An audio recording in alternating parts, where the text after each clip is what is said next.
আসসালামু আলাইকুম এভরিওয়ান। আমি আজকে আপনাদেরকে বেগুন এবং টমেটো ভর্তা করে দেখাবো।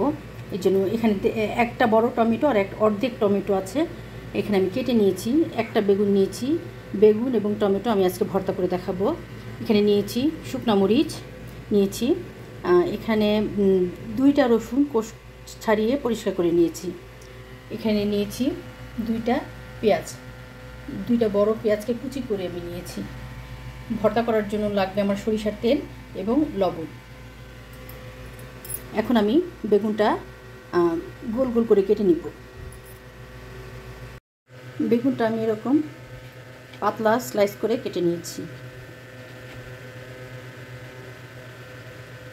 এখন লবণ এবং হলুদ দিয়ে আমি বেগুনটা মেখে নিব। একটু লবণ ও হলুদ দিয়ে নিয়েছি। এখন আমি বেগুনগুলো হলুদ এবং লবণের সাথে মেখে নিব। ভর্তা করার জন্য এখানে আমি একটা ফ্রাই প্যানে তেল দিয়ে দিয়েছি, সরিষার তেল। এখন এখানে এই শুকনো মরিচটা দিয়ে দিব। শুকনো মরিচটা ভেজে নিব, ভেজে একটা প্লেটে উঠিয়ে নিব।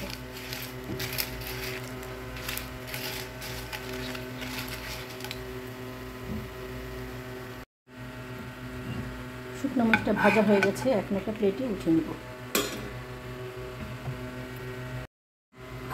এখন এখানে রসুন দিয়ে দিব, রসুনগুলো ভেজে নিব।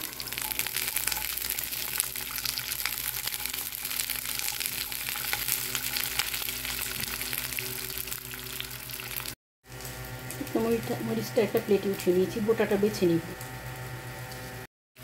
এখানে রসুনগুলো এরকম একদম বাদামি করে ভেজে প্লেটে উঠিয়ে নিব।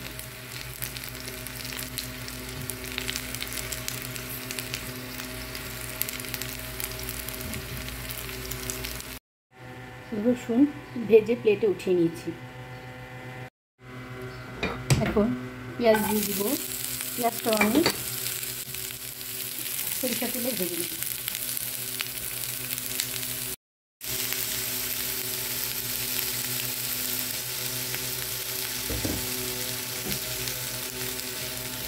এখন পেঁয়াজটাও সরিষা তেলে ভালো করে ভেজে প্লেটে উঠিয়ে নেব। পেঁয়াজটা আমি এরকম ভেজে নিয়েছি, এখন একটা প্লেটে উঠিয়ে নেব।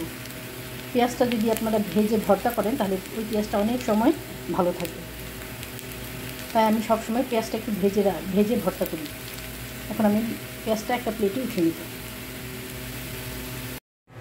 পেঁয়াজটা প্লেটে উঠিয়ে নিয়েছি। এখন ফ্রাই প্যানে আবার তেল দিয়ে দিয়েছি। এখন বেগুনগুলো ভেজে নেব।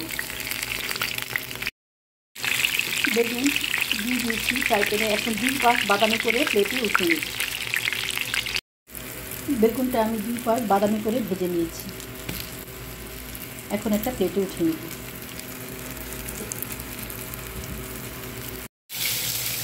প্লেটে ভাজা বেগুনগুলো উঠিয়ে নিয়েছি। এখন পরের বেগুনগুলো ভাজতে বসিয়ে দিয়েছি। সব বেগুনগুলো প্লেটে ভেজে উঠিয়ে নিয়েছি। এখন ওই ফ্রাই প্যানে আমি টমেটোগুলো দিয়ে দিয়েছি। টমেটোগুলো ভেজে নেব 2 পাশ বাদামি করে।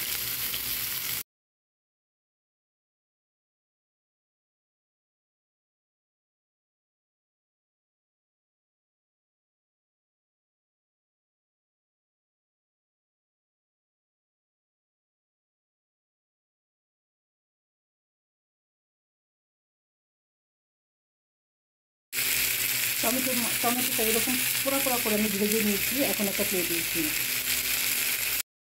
এখানে টমেটোটা আমি উপরের খোসাটা ফেলে একটা প্লেটে নিয়ে নিয়েছি। শুকনো মরিচটা নিয়ে নিয়েছি, এখন আমি ভর্তা করব। এখন এই শুকনো মরিচটা আমি 1/2 চামচ লবণ দিয়ে দিয়েছি। এখন এই শুকনো মরিচটা ভালো করে লবণ দিয়ে একদম মিহি গুঁড়ো করে নেব। এখন শুকনো মরিচটা গুঁড়ো করে নিয়েছি। এখন এখানে রসুন এবং পেঁয়াজটা ভালো করে শুকনো মরিচের সাথে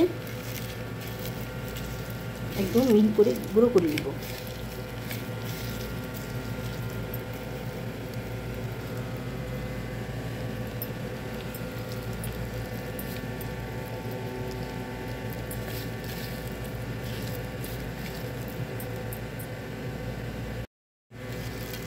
এখন রসুন পেঁয়াজটা গুঁড়ো করে নিয়েছি। এখন এখানে সব বেগুনগুলো রসুনের সাথে এবং পেঁয়াজের সাথে একদম মেখে নিব।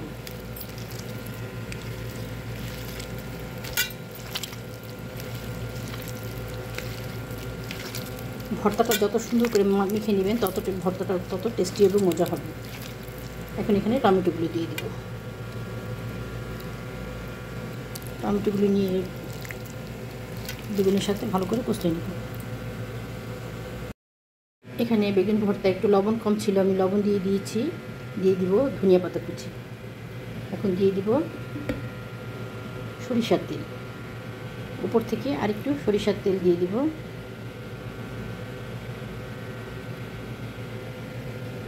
এখন ভর্তাটা আমি মেখে নিব। আর বেগুনের যে কালো ময়লাটা সেটা আমি একটা সাইডে রেখে দিয়েছি, এটা ফেলে দিব। এখন বেগুন ভর্তাটা অনেক ভালো করে আমি একদম মেখে নিয়েছি। ভর্তা যত মাখা হবে তত ভর্তাটা টেস্টি হবে। এখন আমি আপনাদেরকে সার্ভ করে দেখাচ্ছি। এই ভর্তাটা গরম ভাতের সাথে খুবই টেস্টি এবং খুবই মজা। এই বেগুন এবং টমেটোর ভর্তাটা আপনারা বাসায় ট্রাই করবেন। এখন আমি আপনাদেরকে সার্ভ করে দেখাচ্ছি। এখন বেগুনের উপরে একটু সরিষার তেল দিয়ে দিব। হয়ে গেছে আমার বেগুন ভর্তা রেসিপি, টমেটো এবং বেগুনের ভর্তা রেসিপি। আপনারাও আমার এই রেসিপি ফলো করে বানাতে পারেন। যদি আমার এই রেসিপিগুলো আপনাদের ভালো লাগে তাহলে আমাকে সাপোর্ট করবেন এবং আমার নিত্য নতুন রেসিপি দেখার জন্য আমার পাশে থাকবেন। এই রেসিপিটা গরম ভাতের সাথে খুবই টেস্টি এবং খুবই মজাদার। আপনারা এই রেসিপিটা বাসায় ট্রাই করবেন। আল্লাহ হাফেজ।